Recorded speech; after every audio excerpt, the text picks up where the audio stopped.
marqué le deuxième, on l'a fait, mais on n'a pas été assez dans de prestations. Et on n'a qu'une chose à faire, c'est gagner lundi contre le Pays de Galles à domicile maintenant. Nous avons arrêté le calendrier. Est-ce que ce résultat vous plaît?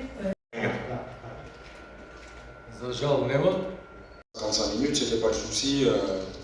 Thomas avait un jaune, donc je pense que c'était pas la peine de prendre un risque qu'on se retrouve à 10.